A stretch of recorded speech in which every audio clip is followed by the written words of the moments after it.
So my name is Evan Duffield, and I am the lead developer and founder of the Dash project. Dash is something that I think everyone here would be really interested in learning more about. Dash is innovative, and we've tried to make something unique in the space.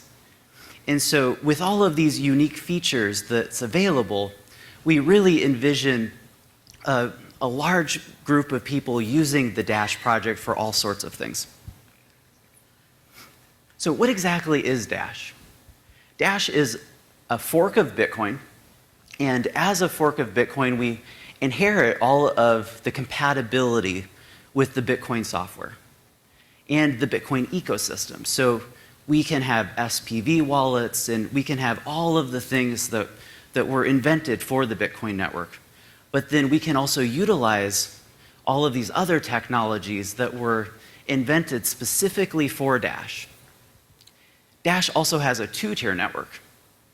A two-tier network is quite different than the Bitcoin's single-tier network. Single-tier network is a network of undifferentiated full nodes. So the software isn't really interested or doesn't differentiate one full node from another.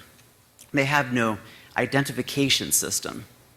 And on the Dash network, you can collateralize a full node and turn it into a second-tier node, which gives the network some special functionality. We're also a young and adventurous currency. Having a much smaller market cap, we've been able to really be on the leading edge of innovating and trying to create some functionalities that were at the time unproven and that have turned out to be incredibly powerful. Our market cap is currently about $32 million, which is much smaller than the Bitcoin market cap.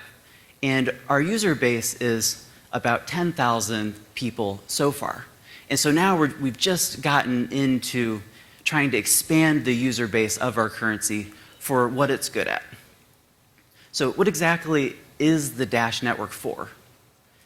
So far in the 2 years that the Dash network has been around, we've been implementing features like instant transactions. So you can transact on our network and you get confirmation within about 1 to 4 seconds. And that'll tell the network that these coins are secure and they are going to the destination that you said they would. They're immutable transactions. This is really important for situations like proof of stake, or POS systems, and other merchant type places where you would want to buy something face-to-face and walk out with some merchandise right after you purchased it. We also have privacy and fungibility, so you can erase your transaction history at any time if you feel like you would want to, just like you could do in Chrome when you want to clear your browser history. Our currency is self-funding and self-governing as well.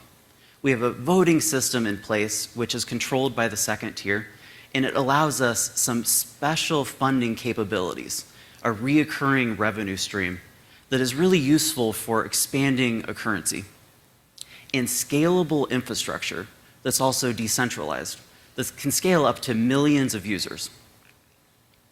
So what is this second tier concept and how exactly does it work? The second tier is essentially full nodes that were collateralized. So imagine that you have some Dash and you're an investor, and you have 1,000 Dash. So guess what? As an investor with 1,000 Dash, you can actually take a full node and then you upgrade it on the network to a second tier master node. And then immediately you get entered into a payment queue. So you start receiving payments every 5 days, and those allow you to pay for server costs, and they give you a profit incentive for running this infrastructure. Currently, it pays about 14% per year. So on 1,000 Dash, you make about 140 Dash a year. And this is really important because it allows our network to scale over time. As the network gets larger and it gets more users, this money that these people are getting that are running the second tier gets more valuable, and then they have more money to run better servers over time and provide a really good user experience.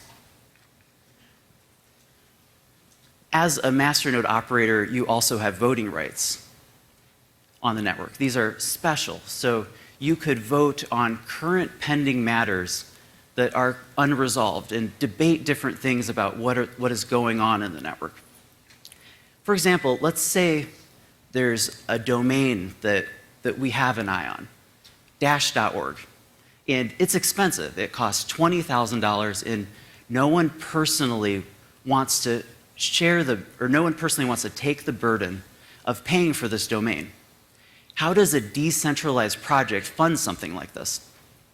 And so we've taken a part of the blockchain, and it's a part of the block reward specifically. And we split the block rewards so that part of it goes to transactional security, part of it goes to infrastructure to pay the masternode network, and then approximately up to 10% goes to funding initiatives like this. All of the masternodes all around the world vote on these initiatives, and the ones with the most support win, and then those get paid out at the end of the month. So dash.org, for example, was successfully proposed, and we purchased the domain. We've also funded 3 separate conferences with this feature, and we've funded Instant X soda machine. We've also funded Lamasu integration, which will put us in up to 150 ATMs all around the world. And we've funded 3 PR campaigns so far. And so this has proved to be really valuable for a decentralized project because it's really difficult to keep asking for donations over and over and over again because no one wants to foot the bill for the whole currency.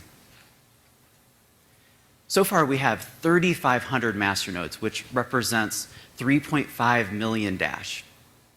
It's substantial, and it proves that the model works. It's been a very powerful incentive for drawing in investors and then bootstrapping our infrastructure. This is actually comparable to the Bitcoin network, which has 5,600 full nodes. And if you count our full nodes plus our master nodes, we have similar infrastructure currently to the Bitcoin network, even though we are a fraction of the size. And soon, we even might have more deployed infrastructure than the Bitcoin network, which is going to allow us to grow exponentially for years to come. So with all of these cool features and the scalability and instant transactions, fungibility, self-governance, and self-funding, what's next for Dash? And this is where Dash evolution comes in. The idea behind this is to make cryptocurrency familiar to people that have never used it before. It all goes back to allowing wallets to talk from any wallet to any wallet on the network. So imagine that you and your friend have wallets on Dash Evolution, and you friend each other. And now you can send messages through the network, through the masternode network, to each other, privately and encrypted. So imagine what you could do with that as a wallet developer. And it turns out you can do a lot with that, even though it's so simple. So network-wide multisig. Imagine we have standards for multisig that are published. Anyone that is developing a wallet can choose whether or not to include these standards. And then when your wallet identifies with the network, it says, I support this standard or this standard. So for example, you are an executive of a board, and you have a few other executives, and you're all using different wallets on the network. And so you want to do a multi-sig transaction for a recent purchase. And how do you do that? Well, it's pretty simple with this infrastructure. All you do is you would send a message saying, hey, I'd like to authorize this transaction. They would then sign it and send it back. And then after that was done, you'd broadcast the message to the network. Or pay to contact, also known as pay to friend or pay to alias. It would allow you to pay your friends directly just by typing their name in the address bar. And this can also be done by this communication layer. you're friends with the person and they send you a few addresses to your wallet, encrypted, private, and you would just use those for the next payments to them. Or shared transactional descriptions. When you're paying your friend by alias, you could also say, hey, I'm paying you back for dinner. You don't even have to tell them you're sending them a payment. They would already know because they gave you the address. And in their wallet, it would pop up and say, yeah, this is payment from Evan for dinner. Or two-factor transactional security. Let's say we include Google Authenticator into the network itself, use the masternode network as decentralized oracles, and then when you want to do a transaction on the network, it asks you for the authorization code, and these oracles then validate the code, countersign the transaction, broadcast it to the network. Or one-click merchant adoption systems. You're shopping around and you can actually use a Pay with Dash button, and the network facilitates the transaction. Dash Evolution can be a payment gateway because of this feature as well. Whereas a company like BitPay would be used in the Bitcoin ecosystem, we could actually fund this development and we could implement it directly into the network protocol so that our network would facilitate the transactions. And because the masternode network is already paid from the blockchain, they don't need a profit incentive. So we could actually subsidize the cost, make it free to use, and then it makes it very difficult to compete with our network for this type of commerce. So how would this instant checkout process work exactly? So let's say you're shopping on your laptop and you find some socks you like, so you throw them in a shopping cart.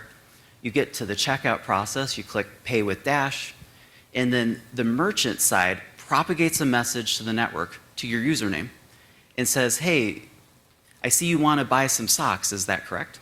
You have a temporary session open, so no one can spam you, but you can still open and ask for payment requests. So what happens next is your phone buzzes, so you get it out of your pocket, it's the Dash Pay wallet, and it's asking you, do you really want to buy socks for $7.34? You click authorize, which then your phone sends a message to the merchant directly, and then it also sends a message to the network propagating the transaction. The merchant sees the transaction, sees the message, and then the confirmation page comes up. And it's that simple and all free to use on the Dash network. So how easy would it be to implement something like this into a website? Really easy.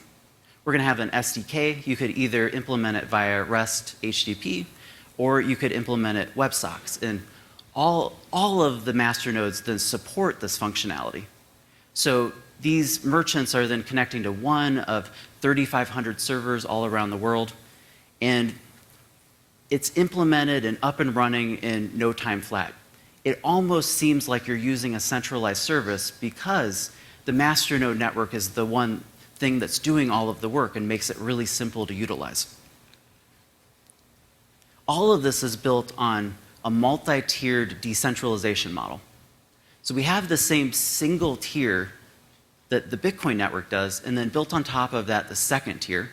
The second tier is the one that, again, is doing instant transactions, the fungibility and privacy, along with determining what we're funding and governing the currency itself. And then on top of that, they also process transactions. They're listening on the network for anyone that wants to do anything relating to the users outside of the network. And these people we're calling the third tier. So imagine millions of users outside of the network all connecting to random masternodes. There could be 3,500 of them, each supporting up to 10,000 of these people. And so that's 35 million users possible right now with our current infrastructure. And then as a user, you simply just log in with a username, password, and then you get the same user experience no matter where you log in from. So imagine you log in on your phone, you would see the same transactional descriptions, all of the same friends, everything's the same. Just like you would logging into a company like PayPal. Or you log in at work and you see the same thing. because you can actually store some of the information that you need on the network itself. So this is what we're calling decentralized commerce. It's purely decentralized start to finish. It's merchant-enabled. It's really easy to use. It's friendly for the people that are using it. And it's all made possible by this two-tier infrastructure. So let's go ahead and compare Bitcoin, PayPal, and Dash. Dash is essentially a decentralized version of PayPal. We've taken the user accounts, the instant payment processing, and the pay-to-user that people are familiar with, and then we've added all of the things that people like about Bitcoin in, such as the freedom of expression and the very little regulation because it's a decentralized system, allowing it to grow and to be used open-ended by anyone in the way that they want to use it. And then as far as Bitcoin goes, it is more of a decentralized layer for doing commerce. And it's more of a protocol. So the Dash project, in a sense, is something kind of like a hybrid of a centralized company in a completely decentralized way, with only decentralized technologies. And in that way, we get all of the efficiency of a centralized organization without any of the problems that they experience. So thank you so much for listening to my presentation. It's been a lot of fun. If you're thirsty and you want to check out the Instant X soda machine, come find us in the lobby. We have an exhibit booth, and I'll buy you a soda if you want. It confirms really, really quickly, and it's a lot of fun. Also, if you want to check out the prototype, you can go to dashevolution.com. If you click documentation, there's a video of all of this functionality in action.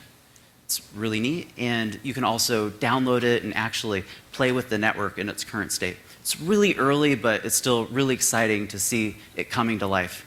So thank you so much. It's been a pleasure.